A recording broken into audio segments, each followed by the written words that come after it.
तरीके से भारतीय जनता पार्टी की सरकार है और भारतीय जनता पार्टी में मुख्यमंत्री योगी आदित्यनाथ 1 किलोमीटर अंतर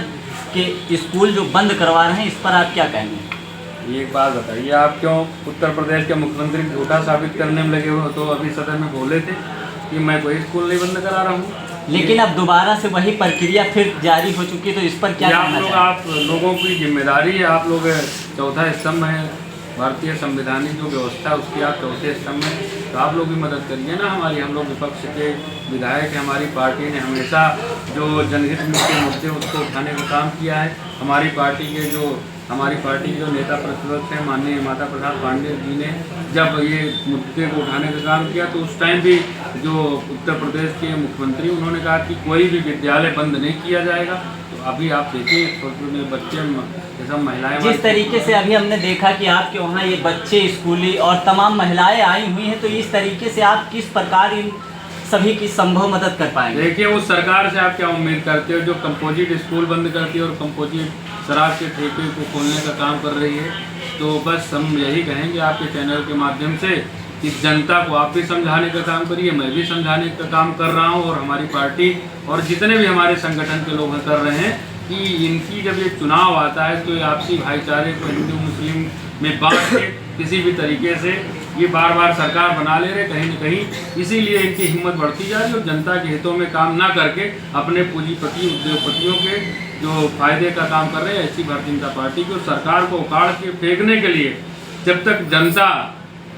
पूर्ण रूप से जागरूक नहीं होगी, क्योंकि ये चुनाव के टाइम कुछ ऐसा शगुफा या ऐसी कोई गतिविधि हो जाती देश और प्रदेश में जिससे सब लोग कहीं न कहीं पोलराइजेशन होने का काम होता है और कहीं न कहीं हिंदू मुस्लिम और ये सब करके कहीं न कहीं ये लोग सरकार। अभी एक बड़ा मुद्दा विधायक जी चल रहा है, जैसे वोट चोरी को लेकर राहुल गांधी और सभी पार्टियां जो विपक्षी हैं वो लगातार मुद्दा उठा रहे हैं, उस पर क्या कहना चाहेंगे? आप एक बात बताइए कि आप तो हमारे क्षेत्र के रहने वाले हैं और तमाम आप जब चुनाव जो होता है, मतदान जिस दिन होता है, आप तमाम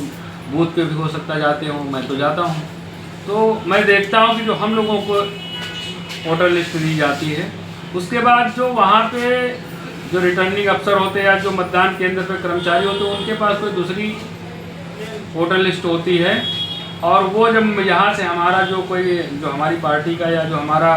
जो होता है मतदान का जो हमारा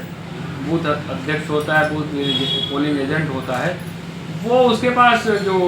वोटर लिस्ट होती है उससे अलग उनको मिलती है और वो लोग तमाम ऐसे या तो डिलीटेड होता है किसी का या तो किसी का नाम नहीं होता है। तो ये हर चुनाव में आप पिछले कई चुनाव से देख रहे होंगे और हमारी पार्टी ने तो अभी जो कुर्सी विधानसभा का मामला था उसमें उठाने का काम किया था, उन्होंने सबूत भी दिए थे हमारी पार्टी ने, और उसके बावजूद भी जब कोई कार्रवाई, अगर बता दीजिए देश के जो चुनाव आयोग के जो बड़े अधिकारी अगर एक भी किसी जिले, अगर जो विपक्ष का अगर किसी भी एक भी जो उनका जो शिकायत थी उस पर अगर एक विधायक जी जैसे एक बात कही आपने कि चुनाव आयोग को लेकर, जैसे चुनाव आयोग को जो विपक्षी पार्टियों के द्वारा जब कोई एप्लीकेशन दिया जाता है, कहते हैं एफिडेविट लगा के दें, तो इस पर क्या कहना है आपका? अच्छा, एक बात है, कभी स्वतंत्र भारत के इतिहास में कभी कोई ऐसा चुनाव आयोग का अधिकारी आया हुआ जिसके प्रति देश में बड़े बड़े राजनीतिक दलों में असंतोष हुआ हो? ये तो बहुत महत्वपूर्ण संवैधानिक जो हमारी व्यवस्था है और ये बहुत महत्वपूर्ण पद है। अगर ऐसे व्यक्ति के प्रति तमाम पार्टियां जो असंतोष जाहिर करती तो उसको मैं समझता हूँ कि उसको उस पद से मुक्त कर देना चाहिए। और मैं तो धन्यवाद दूंगा हमारे देश के उच्चतम न्यायालय को कि उन्होंने जो तमाम मामलों में जो हस्तक्षेप अगर ना किया होता तो हो सकता जो भी 65,000 की कितने हज़ार जो उनको देना तो ना देते। अच्छा, लास्ट सवाल हमारा ये रहेगा, ये स्कूलों को लेकर आप कहाँ तक लड़ेंगे? मैं कोशिश करूँगा हमारी पार्टी का जनक या जन्म और जनक जो हमारे नेताजी स्वर्गीय मुलायम सिंह यादव जी, हमारे जनपद के बड़े नेता, देश और प्रदेश के बाबूजी स्वर्गीय मुलायम सिंह यादव, और हमारे जो आज़ादी के बाद जो समाजवादी विचारधारा की लड़ाई को लड़ने का काम किया स्वर्गीय राम सेवक यादव जी की धरती है, तो हम लोग उसी पार्टी से, उसी परिवार से हैं हमारी पार्टी, और हम सबका मकसद है कि जनता की लड़ाई को